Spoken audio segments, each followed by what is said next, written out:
모두가 사이토 히토리가 될 필요는 없습니다. 10여 년 전부터 일본 소득세 납부 순위 10위 안에 이름을 올리게 된 아래로 많은 사람들로부터 다음과 같은 질문을 받아왔습니다. 어떻게 하면 사이토 씨처럼 부자가 될 수 있나요? 솔직히 말해 이런 물음에 뭐라고 대답해야 할지 잘 모르겠습니다. 안녕하세요. 고막 여친입니다. 오늘 여러분께 소개시켜드릴 책은요. 사이토 히토리님이 지은 부자의 운이라는 책입니다. 저는 이 책을 세이노님 글을 읽어드릴 때 처음 접하게 되었는데요. 23년도에 개정판까지 나왔고 초판은 12년도에 나왔네요. 사이토 히토리라는 분에 대해서 이야기를 해드릴게요. 1948년 도쿄 출생으로서 화장품, 건강식품을 판매하는 회사 긴자마루칸과 일본 한방연구소의 창업자로 일본에서 여러 해 연속 납세액 1위를 기록하고 있는 법으로 알려져 있다. 일본에서 유일하게 1993년부터 2005년까지 12년간 일본 사업소득 전국 고액 납세자 총합 순위 10위 안에 들었으며 2004년까지 누계 납세액 총 173억 엔이라는 전대미문의 기록으로 일본 1위에 올랐다. 게다가 토지 매각이나 주식 등에 의한 고액 납세자가 많은 가운데 납세액이 전부 사업 소득이었기에 더더욱 주목을 받았다. 중학교 졸업이 학력의 전부지만 일본 최고 부자이자 성공한 사업가로 주목받고 있는 그는 언론에 얼굴 등 자세한 신상이 공개되지 않아 괴짜부자, 별난 사업가 등으로 불린다. 작가로서 즐거운 마음과 경제적 풍요로움을 양립시키기 위해 여러 권의 저서를 출판하는 등 집필 활동도 꾸준히 하고 있다. 그의 저서는 일본뿐만 아니라 우리나라에서도 여러 권이 베스트셀러가 되었다.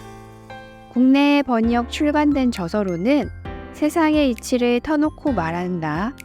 그릇, 철들지 않은 인생이 즐겁다. 운 좋은 놈이 성공한다. 1% 부자의 법칙 등이 있다. 이분의 글을 읽어보면 굉장히 쉬운 언어들로 썼고요. 그리고 님이 이분의 영향을 많이 받지 않으셨을까 하는 생각도 듭니다. 저도 사람의 운명을 바꿀 수는 없지만 운을 더 끌어당기거나 아니면 더 증폭해서 쓸 수 있다라고는 생각을 하거든요. 그래서 오늘 소개시켜드릴 책 부자의 운.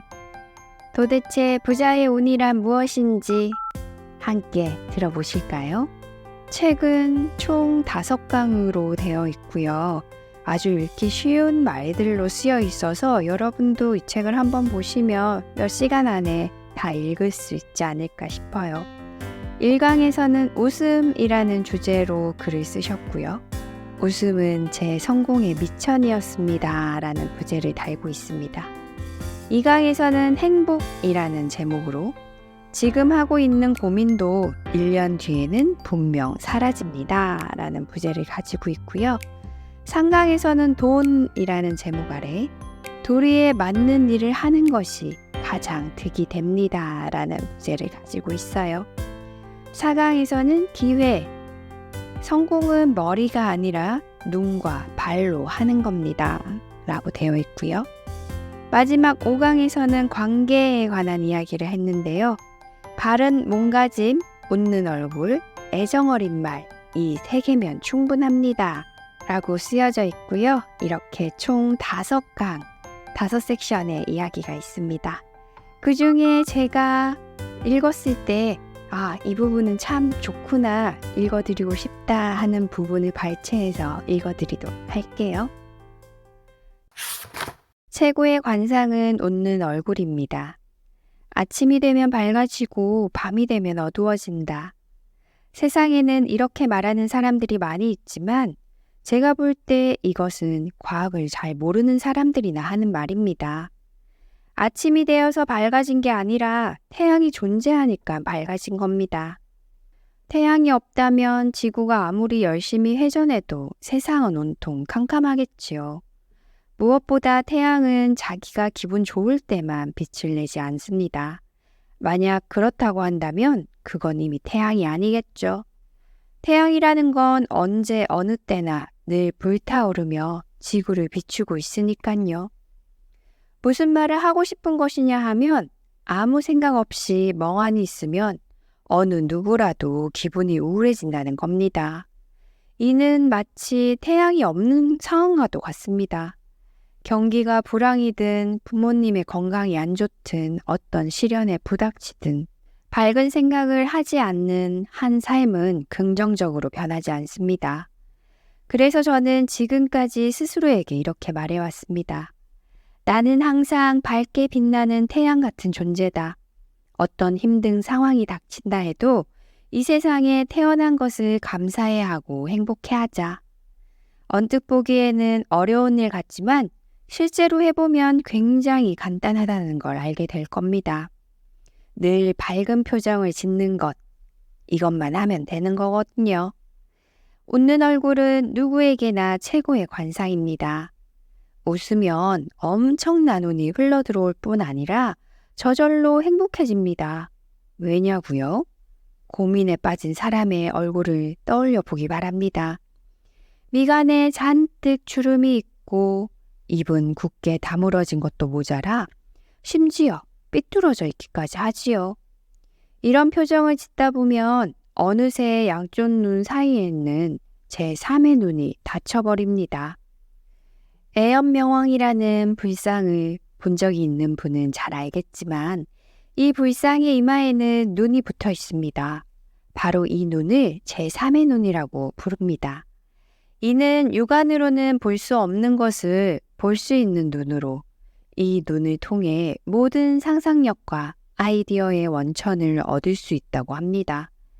그런데 미간에 주름이 생기면 이 눈이 닫힙니다. 아무것도 볼 수 없게 되는 것이지요. 따라서 인상을 잔뜩 쓰면서 고민해봤자 근사한 해결책이 떠오를 리는 없습니다. 미간이 열려야 제3의 눈도 열리는 법입니다. 그렇다면 미간을 어떻게 열어야 할까요? 그냥 웃으면 됩니다. 웃으면 주름이 펴지면서 자연스럽게 미간이 열리거든요. 한번 활짝 웃으면서 미간의 주름을 만들려고 해보세요. 아무것도 아닌 것 같지만 신기하게도 상당히 힘듭니다. 누구에게나 미소로 대하는 사람은 적을 만들지 않습니다. 다퉈야 할 적이 없는 삶을 상상해 보세요. 얼마나 행복한가요? 물론 제가 아무리 이런 말을 해도 분명 믿지 않는 분들이 계실 겁니다. 그래도 속는 셈 치고 한번 웃어보세요. 어느새 자연스레 제3의 눈이 열릴 겁니다. 또한 사람을 행복으로 이끄는 아이디어도 샘물처럼 솟아오를 겁니다. 재미있는 생각을 많이 할수록 재미있는 일이 많이 일어납니다. 살다 보면 참 재미있는 경험을 많이 하게 됩니다. 예컨대 저의 경우 어느 출판사로부터 사이토 씨에 관한 만화책을 출간하고 싶은데 괜찮겠습니까? 라는 제의를 받은 적이 있습니다. 만화 정도야 출간해도 되지 않을까 하는 생각으로 승낙했는데 이게 웬걸? 완성된 만화를 보고 깜짝 놀랐습니다. 제가 지팡이를 든 할아버지로 묘사되어 있었거든요. 물론 이 부분은 나중에 수정했지만요. 만화를 그린 사람은 저를 만난 적도 사진을 본 적도 없었으니 어찌 보면 당연한 결과일 겁니다. 만화가는 그저 긴자 일본 한방연구소의 창립자, 일본 최고의 부자라는 수식어만 듣고 저를 상상하며 그린 것일 테니까요. 아마 많은 분들이 저에 대해 비슷한 상상을 하고 있을 거라 생각합니다. 그런데 사실 저로서는 매우 즐겁고 재미있는 상황이라 할 수 있습니다. 개중에는 이런 말을 하는 사람도 있습니다. 사이토 씨의 사업이 떼돈을 버는 것은 소득세 순위에 이름이 올라와 있기 때문이다. 하지만 생각해 보세요. 소득세 순위라는 건 돈을 많이 번 사람만이 이름을 올릴 수 있는 것 아닌가요? 정말 세상에는 재밌는 일이 많습니다. 그렇다면 재밌는 일은 어떻게 만드는 걸까요? 이는 간단합니다. 재미있는 일은 늘 재미있는 일을 생각하는 사람에게 많이 일어나는 법입니다. 자신이 평소에 무엇을 생각하고 어떻게 행동하느냐에 따라 삶은 한 편의 폭력 영화로 만들 수도 있고, 둘도 없는 비극으로 만들 수도 있고, 굉장히 즐거운 희극으로 만들 수도 있는 것이지요. 이처럼 각자의 생각에 따라 어떤 영화든 가능합니다. 제 인생은 일을 할 때나 여행을 할 때나 늘 희극입니다. 제가 일본에서 소득세를 가장 많이 내게 된 것도 하나의 희극이라고 생각합니다. 그리고 저는 희극을 연출하는 상인인 셈이죠. 상품에도 알고 보면 다 나는 깜짝 스타일처럼 웃기는 이름을 지어줘야만 성이 찹니다. 이처럼 저는 팔리느냐 팔리지 않느냐 이전에 웃을 수 있느냐 웃을 수 없느냐를 중요시합니다. 저는 스스로에게 무엇 때문에 이 세상에 태어났을까라는 질문을 던진 후 이렇게 결론을 내렸습니다. 인생은 신나게 놀다 가는 것이다. 저는 즐겁게 놀기 위해 이 세상에 왔다고 생각합니다. 따라서 저에게 있어 일은 곧 놀이입니다. 삶도 곧 놀이이고요. 기왕 노는 거라면 즐겁고 신나게 놀아야겠지요. 그래서 저는 항상 어떻게 해야 즐겁고 신나게 할 수 있을까를 생각합니다. 사업을 시작하고 매출이 올라가고 나라에 내는 세금이 늘기 시작했을 때 저는 일본에서 세금을 가장 많이 내는 게임을 한번 해보자고 생각했습니다. 그리고 이 게임을 하는 데 있어 다음과 같은 룰을 정했지요. 주식과 부동산에는 절대 손대지 말 것. 오로지 사업에 의한 소득만으로 승부하자는 다소 불리한 조건을 내세운 것입니다. 왜냐고요? 그쪽이 더 스릴 있고 재밌은 축구도 발로만 공을 찰 수 있으니까 재미있는 겁니다. 그런 조건 하에서도 공을 뺏기도 하고 태클을 걸기도 하고 슛도 멋지게 막으니 가슴을 죄며 즐길 수 있는 것이지요. 아무런 룰도 규칙도 없고 손으로 공을 만져도 된다면 결코 재미있지 않을 겁니다.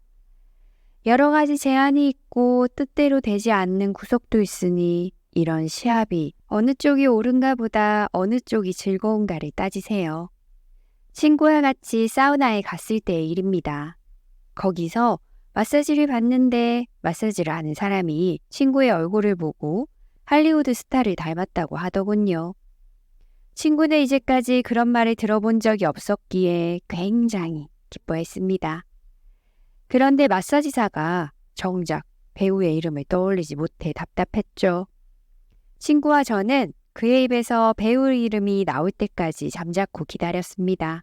그런데 한참 뒤에 마사지사가 이렇게 말하더군요. 목에 나사가 박힌 사람 있잖아요. 이름이 뭐였더라? 결국 프랑켄슈타인을 닮았다는 말이었습니다. 이 말을 들은 제 친구는 그냥 웃어 넘기긴 했지만 얼굴에 실망하는 기색이 역력했습니다. 물론 그 사람 눈에는 실제로 그렇게 보였으니 생각한 대로 말을 뱉은 것일 테죠. 자신이 느낀 그대로를 솔직하게 말했으니 거짓말도 아니고 바른 말을 한 것입니다. 하지만 바른 말을 했기 때문에 제 친구는 실망한 셈입니다.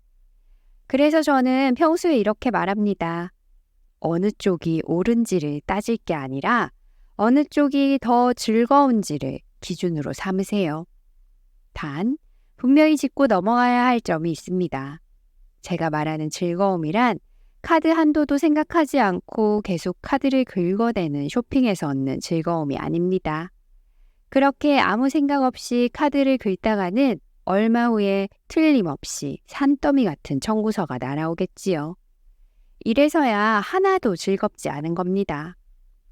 회사에 출근하지 않고 집에 있는 게 즐겁다고 무단 결석을 하는 것도 즐거운 일일까요?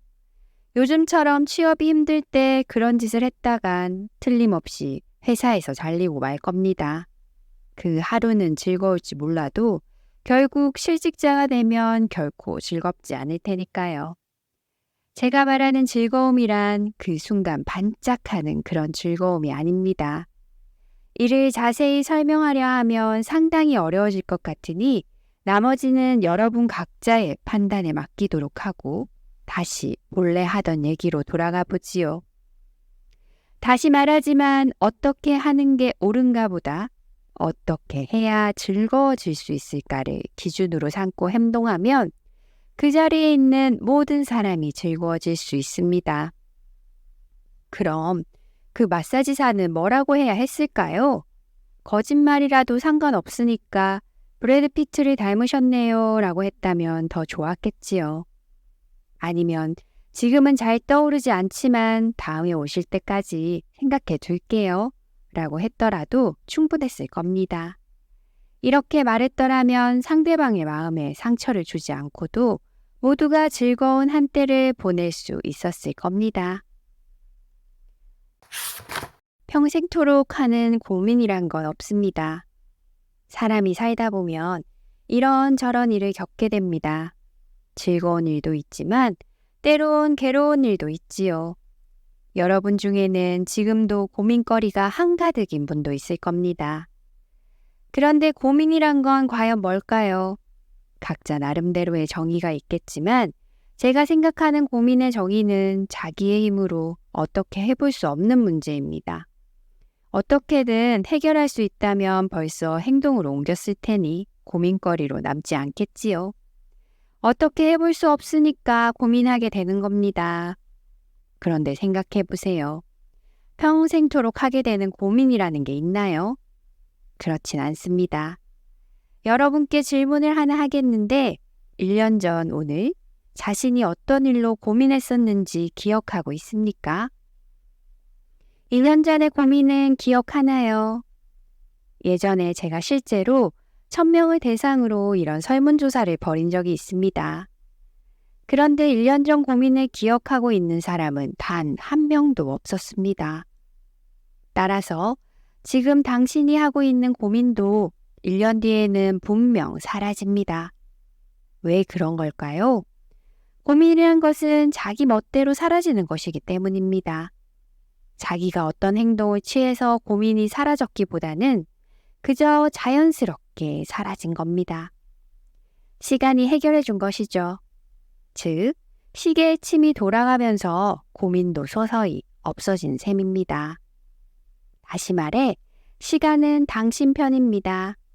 그러니 지금 고민이 많다고 해서 너무 자책하지 마세요. 나는 아무것도 하지 못하는구나. 나는 정말 무력한 사람이야. 라고 생각할 필요는 없습니다.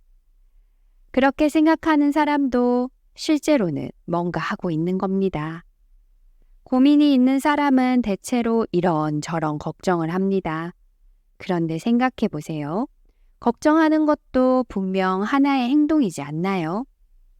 그런데 인간에게는 자신이 생각하는 것을 끌어당기는 힘이 있다고 합니다. 따라서 걱정을 할수록 오히려 안 좋은 일이 더 생기는 것이죠. 우스갯소리지만 바람 피운 게 걸리면 어떡하지? 하며 걱정하는 사람은 결국에 들통난다고 합니다. 따라서 고민거리가 있더라도 괜히 가슴 졸이고 머리를 쥐어뜯고 있을 필요는 없습니다. 그럼 어떻게 할까요? 그저 시간에 맡기세요. 똑딱똑딱 시계바늘이 돌아가는 소리가 운이 좋다, 운이 좋다 라는 소리로 들려야 합니다. 시계가 돌아가는 소리를 들으면서 아, 시간이 내 편을 들어주는구나 라고 생각하는 걸로 충분합니다.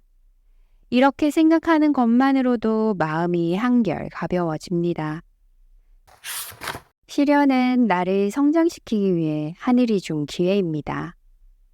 저는 예전부터 인생에 곤란한 일은 일어나지 않는다고 말해왔습니다. 그런데 이 말에 충격을 받은 분들이 꽤 많더군요. 그래서 저도 적지 않게 놀랐는데 정말입니다. 실제로 삶에 곤란한 일은 일어나지 않습니다. 저는 학창시절에 영어를 잘 못했기에 선생님으로부터 영어를 못하면 외국인이 말을 걸어올 때 곤란해지잖아 라는 말을 듣곤 했습니다. 하지만 신기하게 저에게는 여태껏 외국인이 말을 걸어온 적이 없습니다. 뿐만 아니라 저는 이런 수학 문제도 못 풀면 앞으로 곤란해 라는 말도 들었습니다만 지금은 계산기가 있으니 아무것도 곤란한 게 없습니다. 운이 좋은 사람은 공경에 처할 일이 없습니다. 하지만 아무리 운이 좋은 사람이라 해도 살다 보면 어떤 문제가 생기기 마련이죠. 이런 경우 대부분 곤란하다고 생각합니다. 하지만 저는 그렇게 생각하지 않습니다. 문제가 발생했다는 것은 자신을 한 단계 성장시켜주기 위해 하늘이 기회를 주었음을 뜻하니까요. 귀인에겐 정이 없다는 말이 있습니다. 무슨 뜻인가 하면 고생을 해보지 못한 사람은 정이 없다는 의미. 예전에 프랑스에 마리 앙투아네트라는 왕비가 있었지요. 이 왕비는 백성들이 먹을 게 없어서 아우성을 치자 빵이 없으면 케이크를 먹으면 되잖아 라고 말했다고 합니다. 많은 사람들이 이를 두고 매정하다고 여기지만 마리 앙투아네트는 끼니를 굶어본 적이 없기 때문에 국민들의 고통을 이해할 수 없었던 것입니다. 즉, 당사자는 특별히 악의를 가지고 한 말이 아니었겠지만 어쨌든 자기도 모르게 상대방에게 상처를 입히는 말을 뱉어버린 것이죠. 결국 그녀는 단두대에서 처형을 받습니다. 이러한 역사적 사실을 생각하면 때로는 고생도 꼭 필요하다는 생각이 들기도 합니다. 다만 이 말을 오해하지 말아주세요. 인간은 반드시 고생을 해봐야 한다는 뜻이 아닙니다. 인간은 경험을 통해 뭔가를 배우는 존재거든요. 인간은 과거의 경험으로부터 배움을 얻고 스스로 성장해 나가고 행복을 깨달아 갑니다. 따라서 모든 종류의 경험은 소중한 겁니다. 이를 꼭 기억하시기 바랍니다. 머릿속으로만 이해하는 것은 힘든 일입니다. 자신이 직접 행동하고 문제가 생기면 그로부터 배우고 스스로를 개선시키고 다시 체험을 통해서 배우는 과정을 반복하다 보면 곤란한 일은 생기지 않는다는 말의 뜻을 분명히 이해하는 날이 올 겁니다. 그리고 나중에 가서는 이 문제를 극복하면 어떤 좋은 일이 생길까 하고 생각하는 자신을 발견하게 될 겁니다. 고생을 사서 할 필요까지는 없습니다. 성공을 하기 위해서는 고생해야 한다는 말과 함께 젊었을 때는 고생을 사서라도 하라는 이야기를 많이 들었을 겁니다. 하지만 저는 그렇게 생각하지 않습니다. 성공하는데 고생 따윈 필요 없다. 모든 인간은 행복해지기 위해서 태어났으니 고생을 해선 안 된다. 이것이 저의 철학입니다. 저 역시 힘들게 고생해서 성공한 게 아닙니다. 고생하지 않고도 지금 이 자리에까지 올 수 있었죠. 고생을 사서 하라고요? 고생을 사서 하는 사람이 있다면 저도 한번 고생이라는 것을 팔아보고 싶네요. 그런데 저는 고생을 한 적이 없으니 팔 수도 없습니다. 아는 분께는 좀 싸게 드리고 싶어도 어쩔 수가 없네요. 이런 말을 하면 누구나 놀랍니다. 거참 이상한 말을 한 사람이군 하는 눈빛으로 쳐다보죠. 사람들이 어떻게 보든 저는 개의치 않습니다. 사람은 각자 나름대로의 생각을 가지고 있으니까요. 이것은 누가 옳고 그르다는 차원으로 바라볼 문제가 아닙니다. 그저 저는 그렇게 생각한다는 걸 말하고 싶을 뿐입니다. 제가 이렇게 생각을 하게 된 것은 초등학교 때부터였습니다. 당시 저희 집에 종종 어른들이 모여 자신들의 고생담을 나누곤 했는데 저는 곁에서 엿들으며 한 가지 사실을 깨닫게 되었습니다. 성공하지 못한 사람들은 대체로 잘못된 행동을 해서 고생을 하고 있더군요. 쓸데없이 자기 과시를 한다든가 수입보다 많은 지출을 하고 있다던가 혹은 자신이 못하는 일을 하고 있는 것과 같이 말이죠. 반면 성공한 사람들의 말을 들었을 때는 하나같이 자신이 잘하는 일을 해서 성공했다는 것을 알 수 있었습니다. 자신이 잘하는 일이란 결국 자신에게 쉬운 일을 뜻합니다. 그러니 고생 따위는 할 필요가 없겠지요. 그런데 이상하게도 우리 사회에는 성공한 사람은 자신의 고생담을 말해야 한다는 풍조가 있습니다. 성공한 사람의 고생담 중에는 어렸을 적에 전쟁이 터져 이러이러한 고생을 했다는 식의 이야기가 많습니다. 괜한 시비를 걸어서 죄송하지만 그럼 전쟁 중에 고생을 안 한 사람도 있단 말입니까? 정작 성공한 사람의 이야기를 주의 깊게 들어보면 고생을 해서 잘 된 게 아니라 자신이 잘하는 분야의 일을 했기 때문에 고생 같은 건 거의 하지 않았음을 알 수 있습니다. 물론 개 중에는 힘겹게 고생해서 출세한 사람도 있겠지요. 그럼 그 사람은 어떻게 성공한 것이냐고요? 그건 자신이 잘하는 분야를 택했기 때문에 출세한 게 아닙니다. 예컨대 자신이 소유하던 부동산 값이 치솟아 부자가 되었다던가 하는 경우가 대부분입니다. 다시 말하지만 성공하기 위해 꼭 고생이 필요한 건 아닙니다. 학창시절을 떠올려 보세요. 선생님은 잘못을 저지른 학생에게 넌 복도에 나가 서 있어 라고 말하곤 합니다. 만약 잘못을 저지르지 않았다면 당연히 그런 말을 들을 필요도 없었겠죠. 뭔가 일이 잘 풀리지 않는다면 그것은 자기가 하는 방식이 잘못되었기 때문입니다. 그 잘못을 고치기만 하면 고생은 사라집니다. 필요 없는 것을 많이 가지려 하면 고통으로 돌아옵니다. 옛날 어느 영주는 100만 섬의 쌀을 가진 엄청난 부자였다고 합니다. 하지만 그 100만 섬이나 되는 쌀을 영주 혼자서 다 먹었다는 기록은 어디에도 없습니다. 100만 섬의 쌀로 자신의 가족, 부하, 그리고 부하의 가족들까지 부양했던 것이죠. 물론 건축물을 유지하고 보수하는 비용도 들었겠지만요. 예전부터 저는 이런 말을 곧잘 들어왔습니다. 사이토 씨는 돈이 많아서 참 좋겠네요. 그런데 이 말 뒤에는 늘 어색한 침묵이 남습니다. 그 침묵에는 아마도 하지만 난 돈이 없어요. 그래서 행복하지 않다는 말입니다.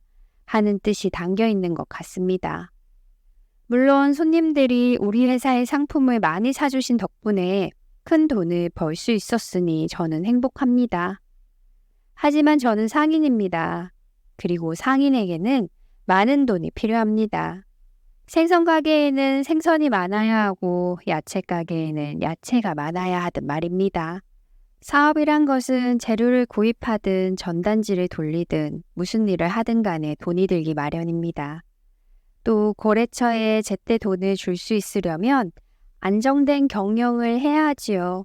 그래서 저에게는 많은 돈이 필요합니다. 때문에 돈이 많으니까 참 좋겠네요 라는 말을 들으면 저는 뭐라 대답해야 할지 몰라 순간 말문이 막히곤 합니다. 큰 사업을 하는 사람도 아닌데 많은 돈을 갖는다는 것은 일반 가정집이 야채 가게를 차릴 수 있을 만큼 많은 야채를 갖고 있는 것과 다름없습니다. 온 집안에 야채가 널려 있어 지나다니는 것조차 불편한 생활을 굳이 할 필요가 있을까요? 그 많은 야채를 다 먹기도 힘들 겁니다.